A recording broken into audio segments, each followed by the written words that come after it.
Hey, folks, welcome to the Jason Wright Show. I am so glad. All right, let me back up a little bit. So, first of all, Brian, welcome, dude. Welcome to the Jason Wright Show. I'm glad to have you, man. Thank you so much. I'm honored to be here. Well, all right, so I get in contact through a mutual friend with Brian Thompson the other day, and I got to go tour one of the most amazing facilities I've seen in a minute, dude. And of course, for a guy like me who is obsessed with health and wellness and, you know, the whole improve always and always everything, dude, I was like a kid in a candy store whenever I saw the Christus Human Performance Center and the whole facility you've got there. And so first and foremost, I want to make sure that we talk about that. But here's the cool thing, dude. I want to start out with, give your official title. Like I said, I will bungle it if I try to, but also I want to talk about your background and how you arrived at Christus as a strength and conditioning coach, as a practitioner of the science side of sport, which I think is very important. I really want to touch upon today. That's kind of the stuff that I've really enjoyed geeking out on recently. And I think that's kind of like you and I discussed last week. I think more and more people are, especially guys like me who are getting older, are looking at the science side of health and wellness and fitness. It's not just another, you do leg day and, back day and arm day. And then, maybe you get on a treadmill and run for a little while. It's much more scientific than that as it relates to longevity, weekend warrior training, all of it. And so I want to talk about that. And then we've got something really cool coming up right here in Tyler at your facility with a legend in speed and agility training in Tom Shaw coming out. So we got to talk about that. So, dude, the bottom line is we got a lot to cover, and I'm here for it, brother. Thank you so much again for having me. I really appreciate it, Jason. Absolutely. All right, so let's start here. Give your background. Give that amazing title of all the things, because you wear several hats at Christus, and then let's get into what you guys are doing at the center and some of the things that you want this audience to know that are available to them. So, with that, take it away, brother. All right, thank you so much. Well, my official title at Christus Trinity Mother Francis is, first of all, everybody, my name is Brian Thompson. I'm the Administration Director for Sports Medicine, Health and Fitness, Sleep Labs, and Human Performance at Christus Trinity Mother Francis Hospital. Basically what that means is when it comes to sports medicine, I oversee all operations of the Athletic Trainer Outreach Program, which started in 1996 by Ray Thompson. Health and fitness, we have 5 different fitness centers all throughout East Texas that are connected to our clinics. That's a preventative medicine initiative created by Trinity Mother Francis a long time ago before we merged with Christus, and I'm very proud of that department as well. I also got involved with the sleep labs about 3 years ago, which is something that I'm actually secretly very passionate about, because I've always been a big believer that sleep is the #1 recovery protocol for the general population, for patients of a hospital, and most of all, I mean, even athletes. Athletes have to know how to sleep correctly in order to be able to recover from the trauma of their training and protocols of their sports.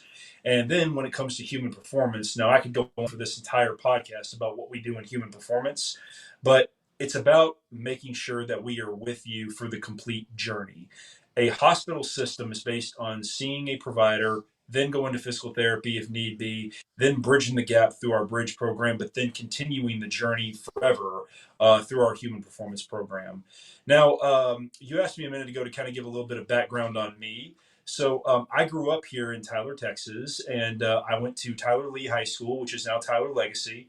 And I'm still to this day a huge fan of that high school. I got so much of who I am today, where my career has gone, was based on the experiences that I had in high school. I had a vision ever since 7th grade when I scored my first touchdown with pneumonia. That is a true story, actually, and I promise you're going to get me on that one all you want here in just a few. But ever since that, I dedicated myself to football. So that's where I was introduced to physical training, to sprint training and speed work and things of that kind of nature. I just wanted to do everything I could with zero regrets to try to get myself to make it to a Division I football school and then possibly make it to the NFL. So I started studying becoming a strength coach when I was in high school. Yeah. And as lucky as luck would have it, I made it to Texas A&M University on a full scholarship to play inside linebacker. Unfortunately, I had a lower back injury that took me out of that running, so I dedicated myself to biomechanics, kinesiology, and strength training, and became a veteran strength coach. And as time went forward, I ended up becoming a hospital administrator here at Christus for the last 6 years. So when were you at Lee? Did you play with Matt Flynn, or are you younger than Matt? I did not. I'm actually older than Matt. Older? Matt Okay. was a freshman when I was a senior. Okay. And kind of a funny story. One of the greatest honors I ever had was when Matt's quarterback coach, Dow Wynn, Yeah. retired. A letter to Coach Wynn saying in so many words, "I'm just happy I didn't get up there with Brian Thompson threatening to rip my head off," or That's something. awesome. So, Matt, if you ever do listen to this, I apologize, but because Matt was such an inspiration to all of East Texas. But I always thought that Matt Flynn was a phenomenal inspiration to this community and for that school. But I was older than Matt Flynn.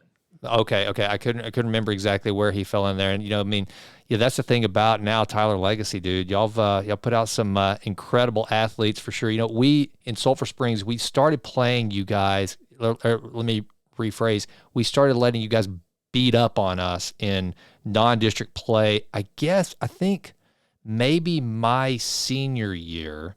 Okay. I think, and after that, and it was always just it was quite the experience, but always a good program, man. And so now tell me a little bit, and I want to get kind of the advertisement out of the way real quick, because you guys have something really cool coming up, and I want people to know a couple things.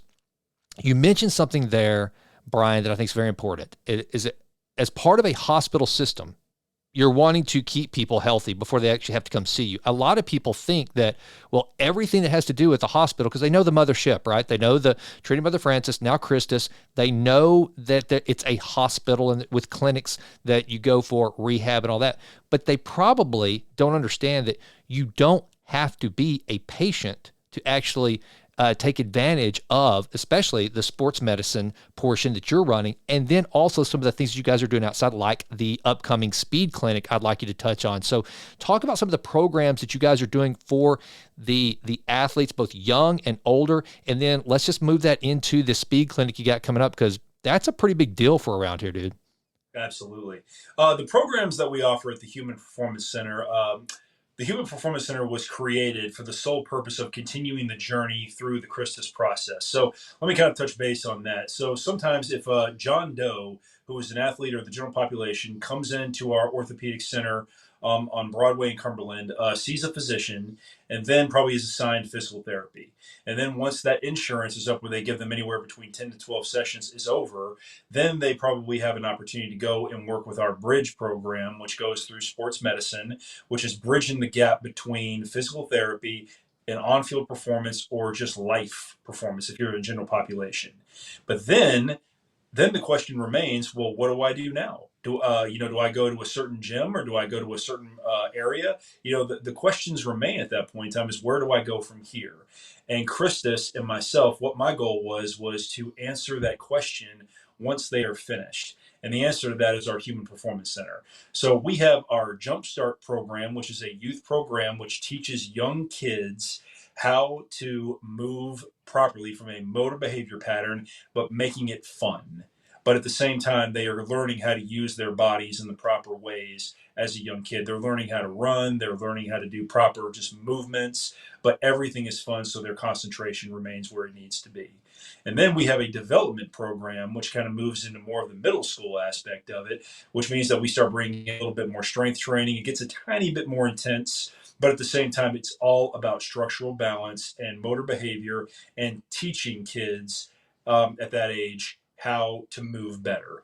And then after that, you've got your advanced program, which is based on high school. Again, it can be an athlete, or it can just be any kid that comes through here that just wants to be in shape. But the primary purpose of the advanced program is getting high school athletes to enhance their performance in whatever sport they play, male or female. It does not matter. So that is the purpose of our advanced program. That's when it becomes more about performance enhancement and also technique prep. We're not Right. going to make an athlete do something that they are not ready for. They have to be structurally balanced before they can move on to an advanced lifting perspective. And then after that, we have an elite program, which is college level to professional level to professional recreation, like the Boston Marathon or professional triathlons and things of that nature. And all of those programs are something that we are so proud of, and so proud that we can offer this to the East Texas community. Now, one of the misconceptions is because we're located in a hospital that you have to have a doctor's referral or you have to be through PT in order to be able to come in and use our Human Performance Center. Now, we are not a regular fitness center where you can just come in with a key fob and come in with a membership and just come in and work out at your own leisure.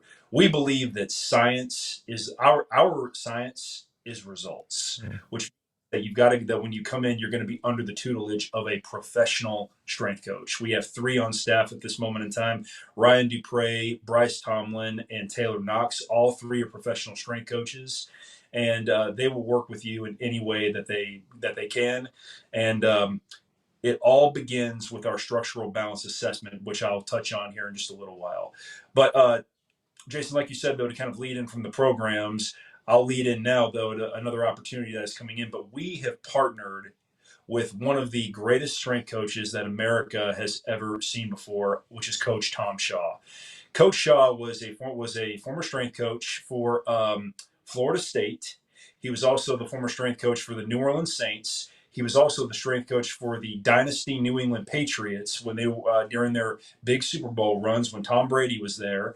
And Tom Brady has stated on multiple accounts that Tom Shaw is the best speed and strength coach in the business. Yeah. And so Tom has been looking for many years to merge with something like a hospital organization, but he just never could find somebody who really kind of fit his values or kind of fit his goals. Yeah. Well, I Coach Shaw for about a year. I ran his program.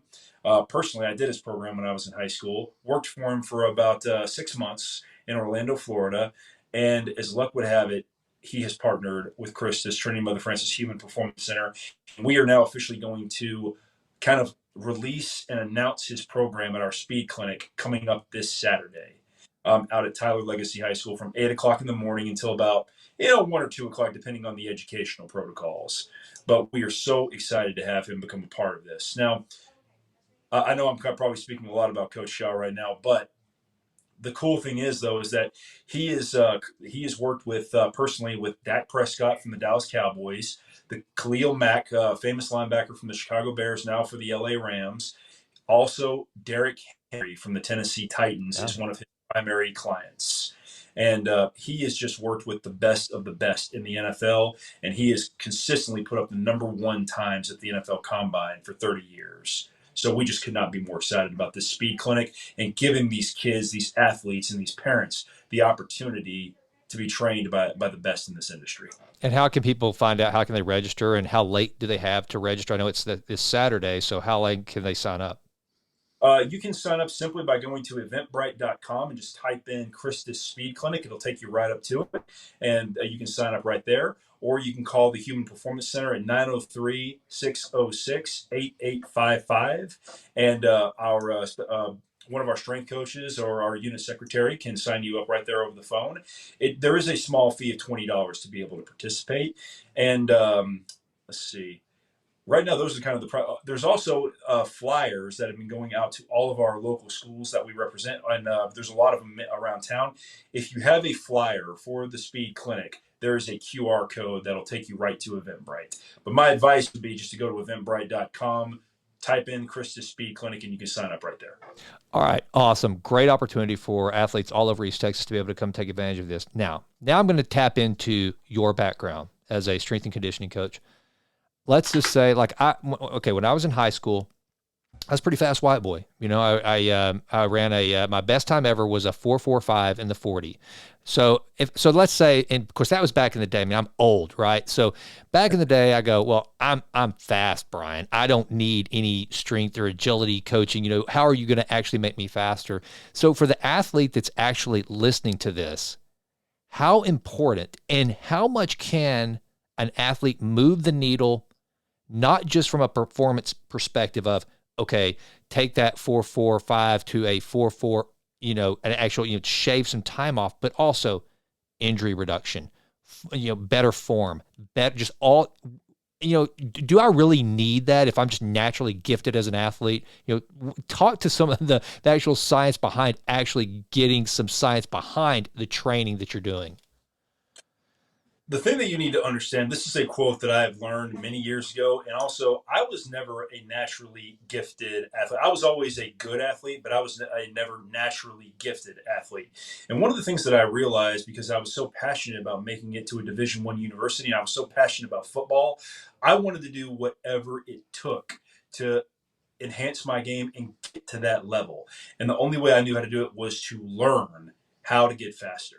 So what I have always lived by when it comes to strength and conditioning, specifically speed training, speed is a learned skill and it must be practiced year round. Because let's take the hang clean, for example. Mhm. If you're so good at a hang clean in the weight room and you're doing it and you're throwing around a lot of weight, and then all of a sudden one day you wake up and your lumbar spine or your lower back is hurting, well, then that means that something is wrong. Mhm. Well, that's a weight room. Why would you not put the same kind of idea into a sprint? For me, I was always asking myself, how can I get faster? I mean, I just can't get past a 5:1:40 time. So I started educating myself on proper start technique. I started breaking apart the 40-yard dash from 0 yards to 10 yards, which is the power phase of a sprint of the 40-yard dash. Then 10 yards to 20 yards, which is the other section of a 40-yard dash. Mhm. And then you do the transition phase and you go to the top end phase of a 40-yard dash and you learn to dissect it yard by yard. You Mhm. see, that's just education. And then once you get to those certain phases, there's different techniques that your body position needs to be in during those times when you're running that 40-yard dash. It takes a lot of time and it might seem a little bit frustrating, but the fact is, though, is that if you learn those little details, the smallest detail can be the biggest difference between a 5:1:40 or a 4:45. So, after 1 year of educating myself on how to run the 40-yard dash, how to run the pro agility, the L drill, and all of those of nature, here's the funny part. I was 220 pounds my junior year, and I broke the 40 time record by running a 4:31, Dude, that's amazing. and I ran that at a Texas A&M football camp, and I was offered a scholarship the very next day. Yeah. The simple fact of the matter is, though, is all of that was done by two ways: proper education on learning how to run all of those events. Number two, running them over and over and over again. You cannot escape good old fashioned grit and hard work. You have to practice it every day. And of course, take your proper days off for recovery, but nothing is going to escape good old fashioned hard work, but getting educated at the same time. I love that, man. And that's the thing. I wish so badly that whenever I was younger, that more programs like this existed and that I would have been smart enough to take, I don't know that I would have been wise enough to take advantage of them had they been there. But I am a little bit envious of this day and age where not only are these kids taking sports so much more seriously at such a younger age, but they have the opportunities to match that desire with actually making them smarter athletes as opposed to just good. Yeah, they've got the stamina, the strength, but making them smarter and more disciplined. I think that's fantastic. Now, let's talk about old farts like me that come to your facility. So I don't do CrossFit. I'm 47 years old. I admire the CrossFitters out there, and I know that you have some, I'm sure, that train in there. It's great. But, I'm more about, really good mitochondrial health. I'm all about longevity. I'm all about, epigenetics and trying to get my biological clock, way behind my chronological clock as far as I can. I want to try to increase that delta in the right way as much as possible. So that to me is where you have, and we talked about this the other day, to me, that's where the sweet spot is, because guys like you and I that are getting older, but we're not going to give up our fitness. We want to be, we're living longer. You read the research from Peter Attia to David Sinclair, all of them say we're living longer, but what you do in that age is, like we talked about the other day with Peter Attia, always talking about the Centurion Olympics, is being able to be 100 but actually do something. I think that's where a huge sweet spot is for you guys. So talk to the guy like me that's like, okay, I want to take this thing to the next level. I don't need to increase my 40 time anymore, but I do need to increase my health into later age. So what happens and what are some of the cool, and let's, maybe this is a good time to like kind of walk through the facility, if you will. And so if you're watching on the YouTube channel, I'm going to give a little tour that Brian's going to walk us through. And for those of you who are just listening on the show, by all means, go out to YouTube, the Jason Wright Show, and you can watch. This facility is absolutely amazing. I mean, I'm serious. It was like walking into utopia for me the other day, dude. It was the first time I'd ever been in there. I can walk to it from my house, and I'm like, oh my God, how have I never been in here? So anyway, Brian, I'm gonna show the facility. You just kind of walk us through what we're looking at. Sure, you got it. So this is the entryway, and you're coming up onto our energy system area, and this is our helmet wall from sports medicine. We put up all of our helmets that we represent for all of our high schools. These are our Techno Gym skill mill, skill run, and our treadmill machines right here. We don't do a lot of cardio work. We train the energy systems for athletes and the general public, but we did bring in a lot of phenomenal machines from Techno Gym. We have a tank. We also have a prowler, and this is 22 yards worth of indoor turf where we can do just standard movement. These are Techno Gym selectorized machines where you kind of go through a fixed range of motion for people who are just getting started. A lot of the people that we see are patients that have had procedures or people who are just getting started, whose training age is very young. So we'll start them off on less intense machines, such as selectorized. And I think here in just a moment, you're going to see a 360 cable machine right there. That is the cable 360 machine that Techno Gym has come out with. It's basically a cable gym in itself. This is a different angle right here from the 22 yards of indoor turf. And these are our Kinesis cable machines right here, which are kind of the next step of our selectorized machines. This is phenomenal for, yet again, young kids or young training ages to get started going through cable. This is a standard cable machine right here that we use for all different kinds of movements, such as seated rows and lat pull downs. And the great thing about this machine is it can go from a unilateral perspective as well. Now, these are our black iron strength dumbbells, which are magnetic, and we also have the kettlebells right there. And those handles rotate, which is easier on the wrists. And you just snap on a magnet onto those dumbbells right there, and they turn into a different weight. These are our performance racks that are yet again from Techno Gym. So I'm a big fan of Olympic racks because those are basically two gyms in themselves right there. And we also have rubber kilo weights for Olympic lifts. That is another one of our cable machines that we use to work the external rotators and other areas of the body. This is our plate-loaded equipment where our athletes and our clients get to come in and just have some fun. You get to strap on a lot of weight and do a lot of volume and a lot of hypertrophy work and just put on a lot of lean muscle mass. And that is our glute ham raise machine for the posterior chain. That is our hip extension, yet again, for the glutes and the hamstrings and also the posterior chain. We have a standard leg press machine right there, which I am a huge fan of because you can attach bands to it. That is an Atlantis pendulum squat, and that is an Atlantis belt squat for people who do not know how to squat properly. That's kind of a teaching area where we can teach them how to do their body mechanics. So that's the Christus Human Performance Center right there. And again, that was one of the first videos that we took. And we've now got some additional equipment in there now, such as a fan bike. We have a ski erg. We have a phenomenal rowing machine. And we brought in a lot more kettlebells and medicine balls. So it's evolved over the last few months. All right. So one of the things real quick that you mentioned, I think is so important for this audience.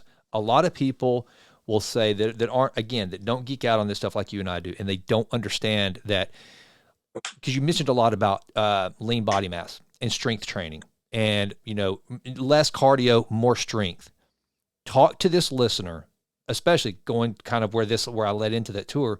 Those of us who are interested in longevity, yes, how sir. important lean muscle mass really is to that endeavor to be healthier in older age. Talk about the importance of that from a strength and conditioning standpoint. From a strength perspective, I cannot stress this enough. As a strength coach of over 20 years, you can trust me on this one, though. The older we get, the bone structure becomes a problem, and strength training becomes more important the older we get after age 40, which means that you need to focus a little bit more. I'm not saying for one moment in time that you should not train your heart and your lungs just as much as you should train anything else, but it needs to not be as important. Strength training needs to become more of an important factor the older we get. And I think that there's a little bit of a misconception out there because some people think that strength training doesn't really have a lot to do with health. It actually does, because it structurally balances the kinetic chain of our body. So let me kind of lead into this. For someone like yourself, if you came into our facility, what we would do is we would start you off on what we call a structural balance assessment, which is something that is not offered here in East Texas. We are the first facility to be able to do it. Now, what we'll do is we are going to find out what areas of your body are unilaterally imbalanced, are not activated properly, and we are going to fix those problems so you can continue doing the things that you do, and that is going to decrease your age. For example, like if you are unilaterally imbalanced from the left side to the right side in your lower body, the structural balance data is going to tell us that, and we are going to use strength training to fix that imbalance, and therefore that is going to take away lower back pain. It's going to ease up your knee pain. It's going to ease up any issues that you might have that you thought might have been something else, when quite simply it could have just been a strength deficiency, and therefore is going to make you better at your mountain bike riding, make you better at marathon running, or any recreational activity you do. One of the things that I love is that so many people after the age of 45 really love getting into triathlons and playing golf. Yeah. And our structural balance assessment is going to show us the data that is needed for you to move properly. But it's not just going to be about strength training. It's also going to tell us on what energy systems of your body from a conditioning perspective also needs work. So I cannot tell you how many clients I have had over the years that are over the age of 45 that are structurally imbalanced, left side to right side in the upper body and lower body, and with very weak cores, but their oxidative system in the heart and the lungs are sky high. They are just so great at endurance because they have been doing it for so long, but their phosphagen system and their glycolytic system, which in other words is their power muscles, have not been trained in 15 years, which means that they have a very hard time just getting from the car to their office, or they have a hard time walking upstairs, or they have a hard time getting themselves ready to go play a round of golf. But if you train those energy systems that way with the proper data, with a proper strength coach, which is what we offer here at the Christus Human Performance Center, everything changes, but it changes for the better. So that's what we do here at Christus. Well, and I think that if I'm not mistaken, I may have this wrong, but one of your mentors, your teachers, and an absolute legend in the fitness industry, Charles Poliquin, he used to say, his advice: get stronger. Get stronger. That was what he would say, get stronger. And I think that Pavel Satsulin, basically the same sentiment, get stronger. And pretty much everyone, Ben Greenfield, all these guys, Peter Attia that I keep mentioning, these guys that are really interested in really dialing into longevity and health and wellness. And the reason why is because of our bone density. It starts to deteriorate. And one of the things you kept saying there, I think you probably said no less than 3 times, balance. You know, I think, and you would have these statistics more than I would. I was listening to or reading something here recently that said that most of the injuries over, say, the age of 70 or whatever are due to falls. People just lose their balance. They don't have the strength to support themselves and they fall. And so being able to endure those falls or not have them at all because you are balancing out the system and you understand that better, that's where it really matters in old age. And one of the things that's cool too that you probably know better than I do, when I started looking at longevity seriously and the research on ultra distance runners and cyclists, there's not many guys that were in the Tour de France that are centurions or close to it. They don't live as long. I mean, the ultra endurance marathoners, when you start getting brittle veins and that sort of thing, you know, this idea that if I just do hardcore cardio, then I'm good. Because I fell into that camp until I started really doing the research. I was like, wait a minute, because I don't want to be a meathead. I don't care about being jacked anymore at my age. I just want to be lean and have a really, high VO2 max. I want my mitochondrial health to be just really strong. And so I was way on the bottom end of strength training until I started discovering this. Now, another thing that you mentioned earlier that I really want to tackle in this while I've got you, a lot of people dismiss sleep.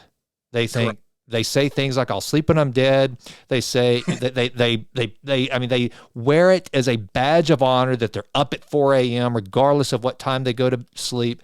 They don't monitor how late they're eating at night. That's one of the things that I've said on this podcast, I don't know how many times. Anyone that asks me, Jason, how do I drop some weight? The first thing I say, I'm all about keep it simple, stupid. The first thing I do is say, it's real simple. The first thing I'm going to tell you, do not eat anything within 3 hours of going to bed. So preferably don't eat a thing after 7 or 8 o'clock at night, and then don't eat anything else until 10 or 11 the next day. If you'll just start there, eat whatever you want. Keep eating your diet. I'm not going to sit here and give you a whole nutrition protocol. If you'll just do that, just close that window of when you're feeding and then enhance your sleep as a result of that, it makes such a difference. So talk about not only the importance of sleep, but I mean, I'm sitting here, I want to take some notes. I want a better sleeping protocol to know that I'm going to sleep deeper. I want to increase my deep sleep, my REM sleep. I want that recovery to be as strong as possible. Brian, how to do it? Well, first thing is this. Let me kind of answer that question by one thing, which is kind of funny. But when I moved to Chicago, you're right. I was mentored by Charles Poliquin, by the late Charles Poliquin. And by the way, his principles are still alive to this day. So I still have to give a shout out to strengthsensei.com and thank everybody who was there who was still doing his principles, because he was a phenomenal mentor. I really enjoyed working for him. But to answer your question, Jason, though, about sleep, everybody in the world asks me, of all of the athletes that I have trained, the general population that I have trained for over 15 years, they always ask me the same thing. What is the best supplement in the world? And I say there is food. Food is the best supplement in the world. And then they say, hey, Brian, what's the best foam roller in the world? And I'm like, well, what do you mean? Why do you want that? And they said, well, what about a power plate? And I was like, well, what's that going to do? The thing is, though, is that I'm not downing these protocols. I love the power plate and I love foam rolls. I do them every day. But they are asking, like, well, Brian, I just want to find the best way to recover. And I say it's very simple: sleep. Everybody always wants to look at physical fitness. You got to look at it like a reverse pyramid, where the base of the pyramid is up top, and then you got the middle, and then it just gets slower like this. Well, everybody wants to talk about training up top because it's the most exciting. Well, the fact is, though, is that everybody, 90% of America, talks about training at the top of the pyramid. Very little in the middle do they talk about nutrition, because it's not as exciting, because they feel once you talk about nutrition, you're going to take away all the foods that they love, which is totally false. Right. And on the bottom, which is barely holding the pyramid up, just barely, that's when they want to talk about sleep, because it's barely ever mentioned. Well, guess what? You have to reverse the pyramid. Sleep should actually be on the top of that pyramid, being the first thing you do in order to be able to get yourself healthy. And then you've got to talk about nutrition, because without sleep, without nutrition, the training is not going to get you anywhere. It's just going to basically, I'm not going to say for one moment in time that's not going to be a waste of your time. It won't be. You will get stronger. You will feel better, and you'll definitely get your endorphins going, but you will not see the results you want to see if your sleep is not where it needs to be and your nutrition protocols are not meeting the needs of your lifestyle. So the best way to get proper sleep is this: you have to allow yourself to go to sleep at the same time every night. That is protocol number one. Now, of course, on the weekends, if you give yourself a little bit of an opportunity to go out and socialize or things of that nature, yeah, it might be thrown off every once in a while, and that's fine. But as long as you stick to a consistent schedule, that's primary rule number one when it comes to sleep. Rule number two: avoid the cell phone. A lot of people nowadays are looking at their cell phones at night. They'll read news stories, things of that nature. My advice would be to get the room as dark and as cold as possible, but read words on a page. Reading a book right before I go to sleep is one of my favorite hobbies that I've had ever since I went back to graduate school at UT Tyler. And I am asleep within a matter of 10 to 15 minutes, but I'm also reading so many books that I just love. And I am out like a light, because it's actually been proven that light from a cell phone can actually disturb your sleep cycles. Absolutely. After that, you need to allow yourself to go to sleep. That's where it's going to give you an indention of time to get 7 to 9 hours of sleep a night if you were the general public. But if you're an athlete, you have to understand, because athletes go through a little bit more physical trauma from a professional or just a recreational standpoint. They need about 8 to 10 hours of sleep. Sometimes, like actors who are training for a movie role where they need to get as big and as huge as possible, sometimes they even require, and even Olympians, they require 10 to 12 hours of sleep a night. So the point that I'm trying to make, though, when it comes to sleep, you have to allow yourself not only the hormones of your body, but your brain activity has to recover, and that is going to happen primarily through sleep. And then when it comes to nutrition, you're not going to want to put 87 octane fuel into a big, huge Ford Raptor. You're going to want to put 93 octane in there so it can do so it can tow everything from behind and do what it's meant to do. The human body is the exact same way. You have to put in proper octane fuel into your body for the hormones and the structures of your body to be able to sleep properly. And then you worry about the training. Yeah. So that's kind of what my view is on that one. Do you recommend any other supplementation like niacin or anything to help with your sleep, to clear hypoxia or anything like that? Or are you pretty much just straightforward, just as long as you're eating right and getting the amount of sleep you should, is that kind of your protocol? Do you have any recommendations there? My protocol when it comes to sleep is because I work with the sleep labs, I've really become much more educated on what sleep doctors actually do. Mm-hmm. So if I'm working with a client, what I do is I kind of give them the protocols on my sleep patterns to help get their natural sleep ready. I always say, let's try to get the schedule done first. See if we can just kind of clean up your normal sleep protocols first. And then let's work on your nutrition, see if that helps. Change what time you go to sleep. But if you're still having some issues, when it comes to sleep, I do not recommend any supplementation because I am not a doctor. Yeah. At that moment, what I would recommend is that if you haven't changed your sleep habits, if you've changed your sleep habits, if you are not looking at the cell phone, and if you are doing that, and you've gotten a nutrition plan going for about a month or so, and you're still having problems, it might be time for a sleep study. Okay. So then I would recommend that they go to a sleep doctor and have a sleep study done and see if maybe they're suffering from maybe a possible case of sleep apnea. Is something happening within their sleep that they're just not able to get into REM without them knowing? Sometimes going to a sleep doctor can be the healthiest thing that they have ever done. I have had many clients that have gone to sleep doctors and have gotten on a CPAP machine and they lost 30 pounds in a matter of 3 months just because they were able to sleep better. Yeah, that's what's pretty mind blowing too. I was just reading a study. Well, actually, it was Mark Devine who has SealFit, and he was talking about how it can be as little as 30 minutes to an hour of sleep deprivation over the course of a year can do exactly what you just said.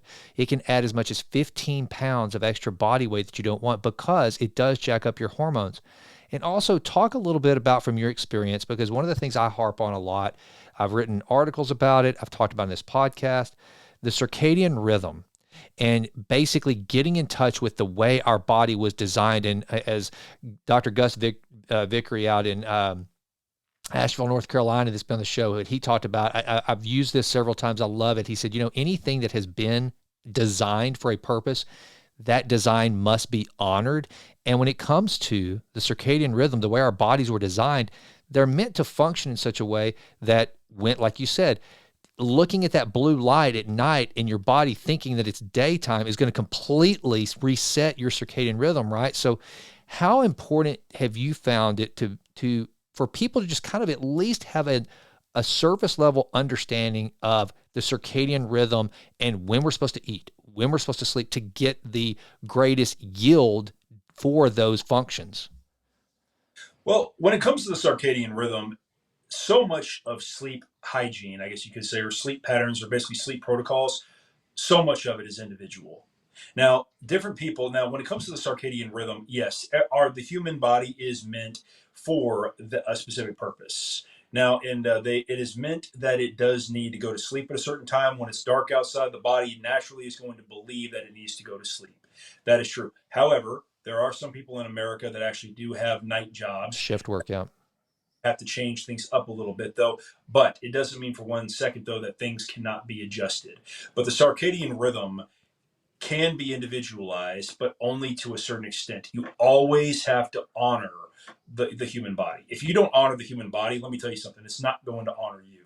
Yeah. If you take care of it from a nutrition protocol, it is not going to honor you back. When it comes to sleeping, if you do not give it the proper sleep protocols, the whole rhythm of the body is going to be thrown off. The brain hormones are going to be thrown off. The body hormones are going to be thrown off. Everything is just going to be kind of going all over the place. So the fact is, though, that is kind of when it comes to the circadian rhythm, at least in my opinion, is that you have to individualize your lifestyle. But more than anything, you have to take your lifestyle, write it down, And you have to ask yourself, okay, what is going to be the best time for me to try to get the best opportunity to go into REM sleep and to get the amount of time I need to get proper recovery and proper sleep. So that's kind of like you said, the KISS perspective of keep it simple, Sally. Yeah. I try to tell everybody that when it comes to your lifestyle, you have to adjust sleep according to your individual lifestyle. But I always say the same thing. It is 7 to 9 hours of sleep for the general population, 8 to 10 for athletes, and even longer if you're an Olympian.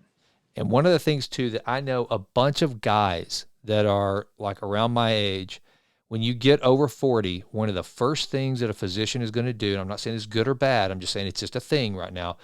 One of the first things they're going to do is test your testosterone levels, and they're going to want to set either injections or pellets or something. However, talk a little bit about the impact for guys. I'm just going to be, don't let me be crass here, but guys, if you're losing your desire, if you can't get it up, sleep can help. Am I right about that? You are correct on that. I've always been a big believer that you need to try the natural thing first. Amen. Now, doctors have every right whatsoever, and I appreciate this, believe me, to say this can help from a medical perspective. But I've always been a big believer that if it's an immediate emergency or urgent need, then you need to go the doctor's route and you need to say, yes, absolutely. Well, then maybe I should take some injections. But let me kind of feed off that for a minute.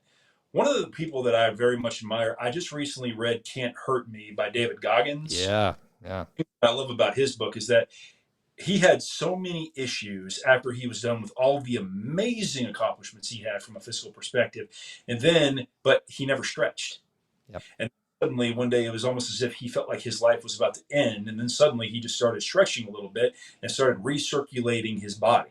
But before he went and did all of these medical procedures that were being thrown his way, he tried the natural thing first to try to gain more range of motion.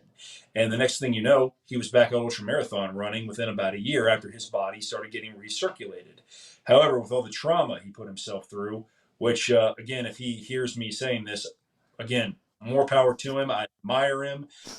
What he has done is great, and more power to him for finding the natural way that worked for him. But Jason, to answer your question about the testosterone perspective, yes. Try to find foods that will increase your testosterone, a lot of fruit, a lot of protein, and don't be afraid of getting a lot more vegetables in there. Balance your food out without a doubt.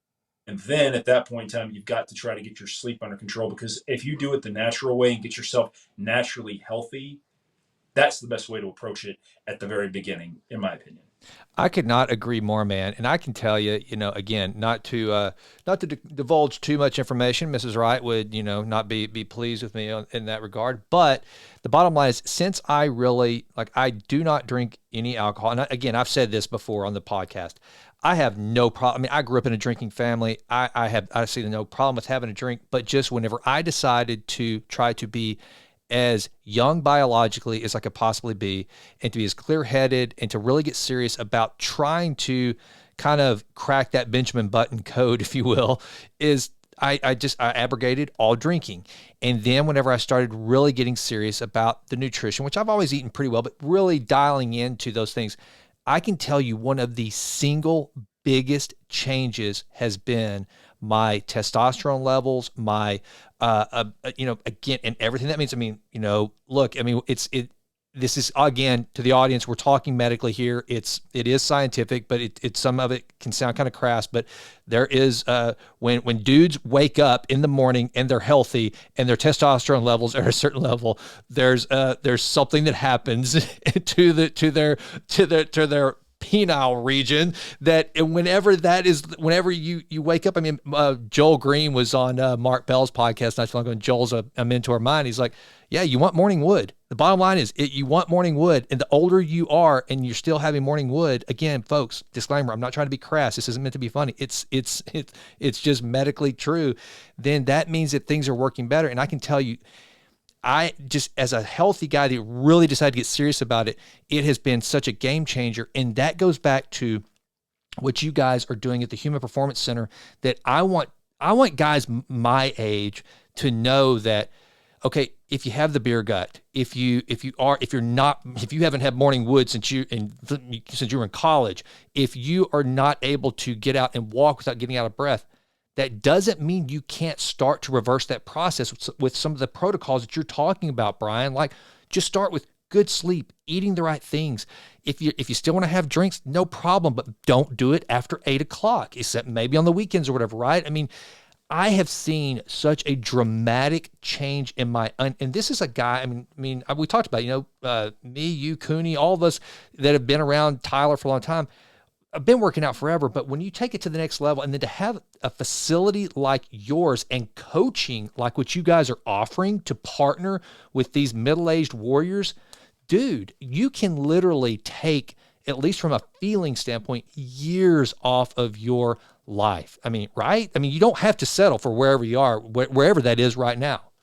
Mm-hmm. No, I cannot agree with you more. The fact of the matter is, though, is that once you get a little bit older, strength training can actually give you that feeling of accomplishment, but more than anything, it can put all of your hormones back in the right place. Believe it or not, one of the best natural ways to increase testosterone and just to increase just your overall feeling of feeling better is strength training. Yep. And when you come to the Christus Human Performance Center, after you get your structural balance assessment, the strength coaches are then going to have the proper data on how to train you as an individual. Whether you're a male who's looking to improve his golf game, a female who's just looking to just feel a little bit healthier, or if you're a triathlete that is looking to literally just better their times, or if you were about to become an elite level college football player that is going to be the next Dak Prescott in the NFL, well, then we can do it all. Everything we do at the Human Performance Center is like a compass. Whatever direction you want to go, we are going to be able to give you the tools to go there, because everything we do is based on your data. So, but the thing is, though, to kind of answer your question, though, about when it comes to the individualization of it, though, yes, if you want to kind of feel like you are reversing the aging process, we are going to be there to help create better mobility throughout the entire body, because the data is going to tell us on whether or not you need to be moving through fuller ranges of motion, if you need to be stretching more, if you need to be doing certain kinds of exercises. Everything is going to be based on not only performance enhancement, but it all begins with health. You have to be healthy in order to be able to do performance enhancement through sports and just everything you do outside of the gym.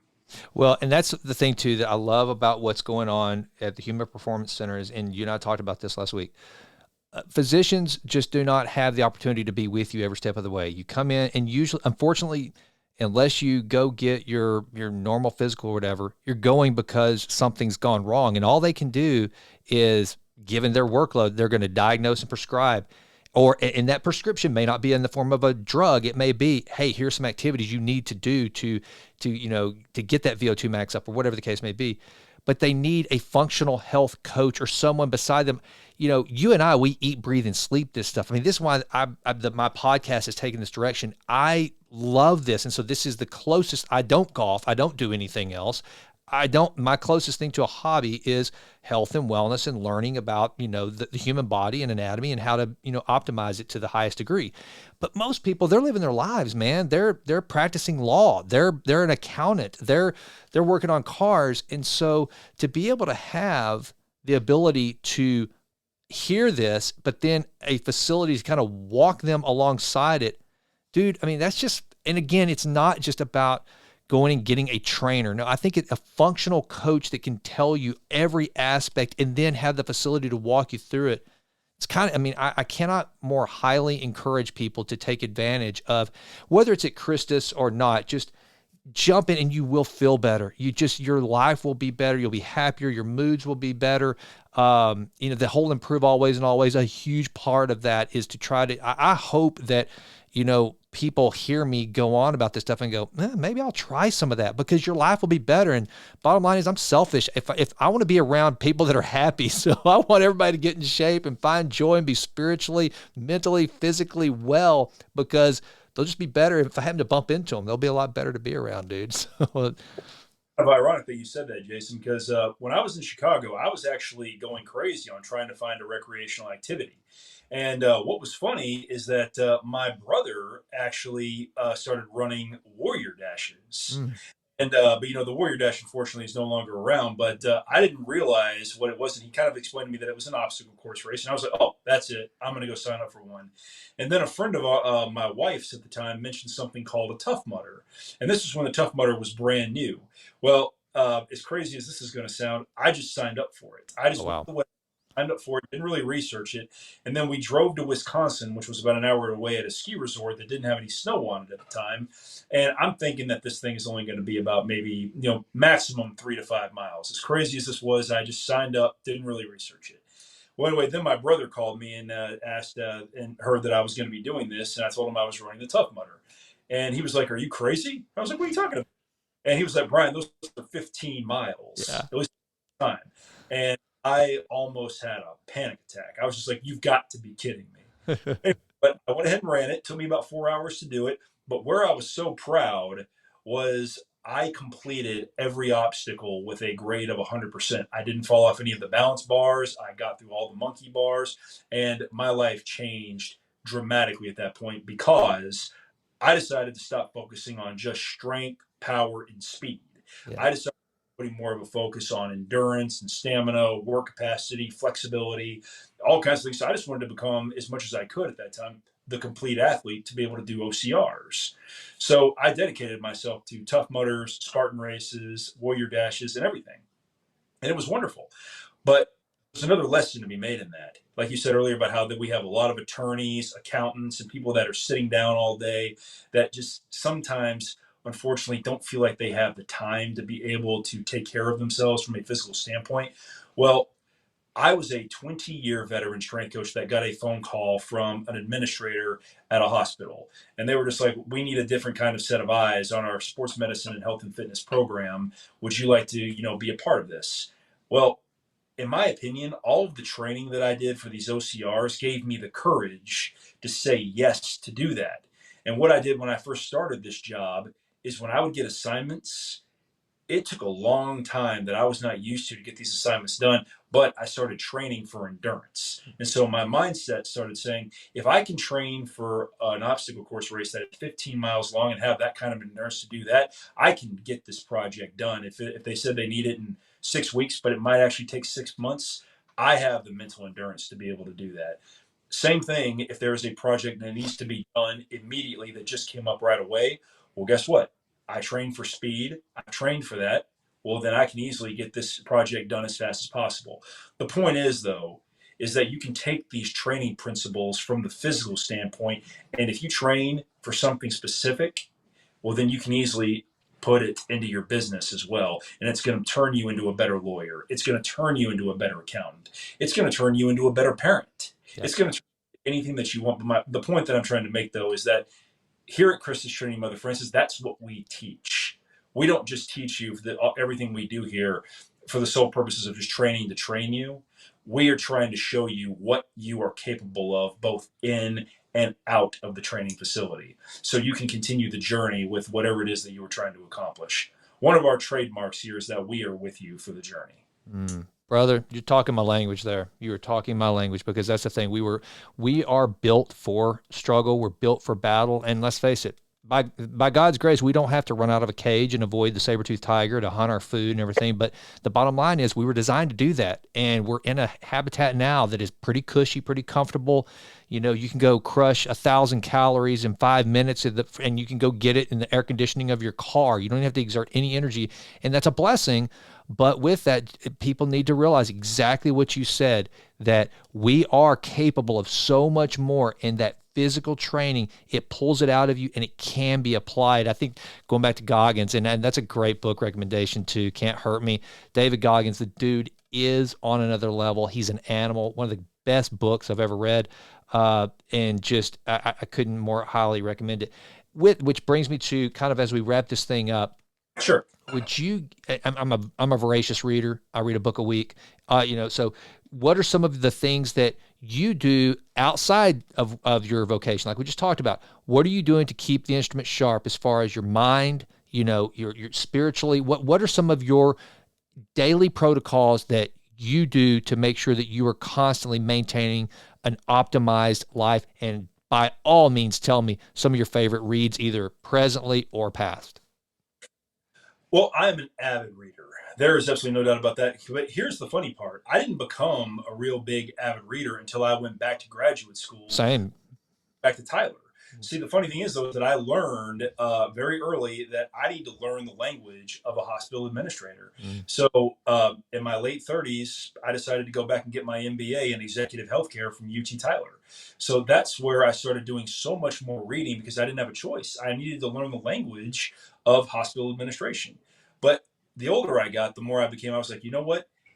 It is amazing when it comes to how much information, how much inspiration you can get from these books.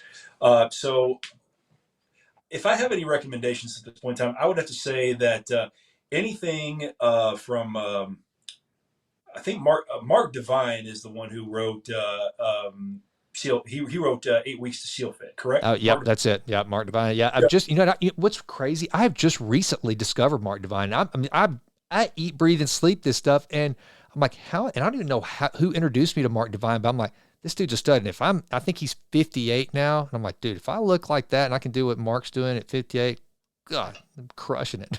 Right. But he wrote a book about staring into the. I can't believe that. This is terrible on my part, though. But it was like something about staring into the eyes of a wolf or something. I like it. And all of his books are absolutely incredible. I have read areas of his books forever. But Jocko Willink is also one of my Mm-hmm. favorites. Well, I love Jocko Willink, but I have read all kinds of leadership tactics when it comes to military. So, learning about, reading Lone Survivor, reading all different kinds of stories about Navy SEALs, about Special Forces, and the way they took all of their leadership that they learned through all of their training and not just putting it into military, but putting it into the real world is something I would highly recommend. Yeah. Leadership is a phenomenal book as well. Another book that I've also really gotten into recently is Robert Greene. Yeah. He wrote 48 Laws of Power. I read Absolutely. that less than 2 weeks, Yeah. and I love his books. I just recently got done with Mastery. I'm just getting started on the Laws of Human Nature. Mm-hmm. It's like that are just fun, but at the same time, allow yourself the opportunity to read just standard fiction stories. I just love reading. I love alternating something that can really just improve your life and improve your business, but also allow yourself the opportunity to read these old books from Edgar Allan Poe. I just recently got started on The Count of Monte I Cristo. love it. Little things like that, though. Just allow yourself to read all of these fun books and things of that kind of nature. But to answer your question, what do I do on a daily basis to keep that going? I love to read, but I'm an avid outdoorsman. I love being out in the woods. I have a hunting property out in Louisiana that I try to go to as often as possible. It's my safe haven. I just love being out in the woods, and I love doing manual labor on our hunting property. And I just love being outside.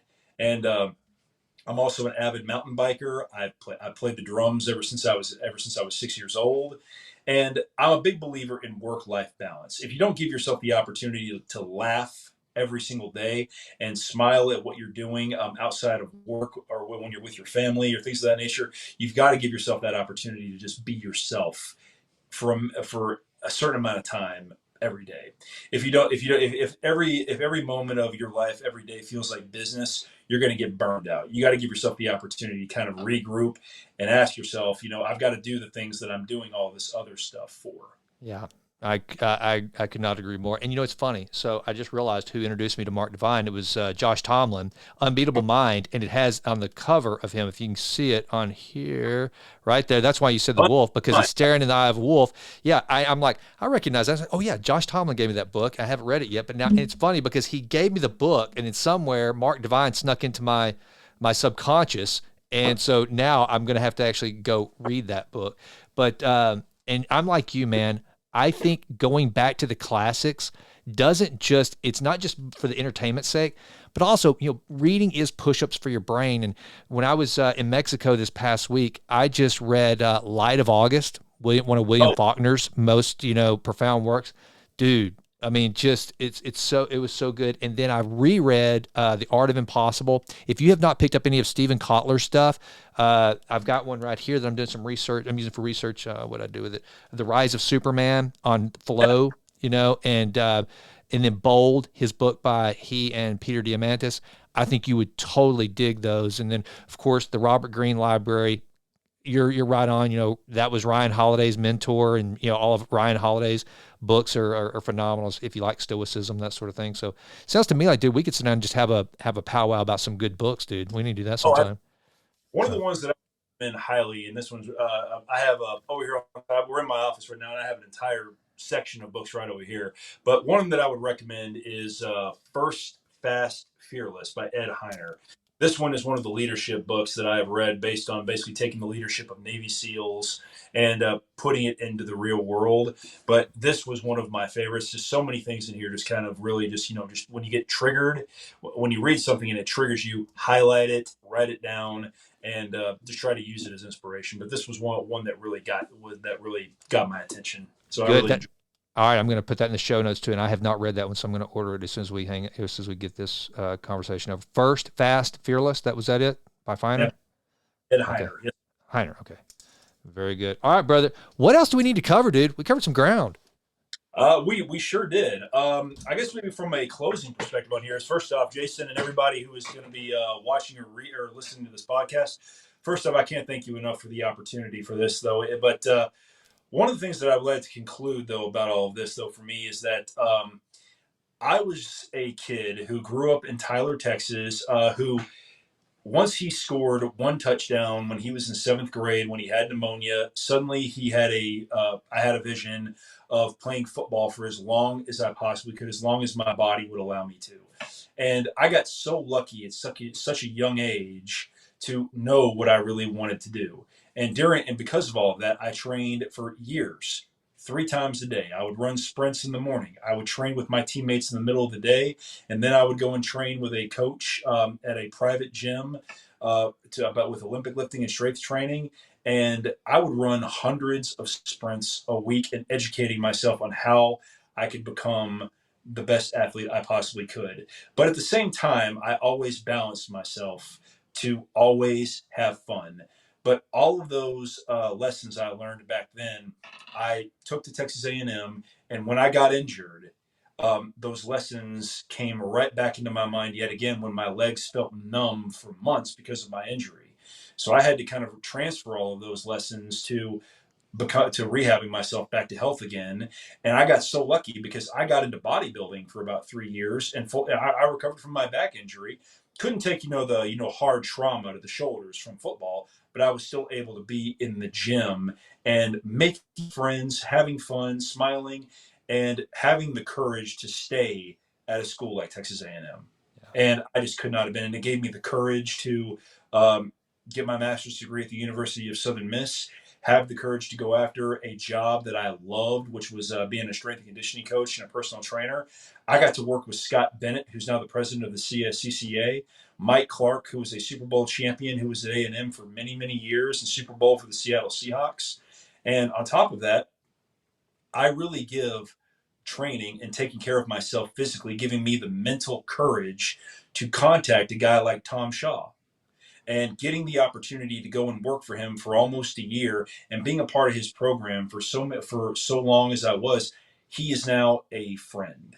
I mean, sometimes you have to have the courage just to say yes. Yeah. And I was done with Coach Shaw. When I was done, I then had the courage to leave the South and move to the Midwest to Chicago, where I was an unknown strength coach at a private facility with Charles Poliquin.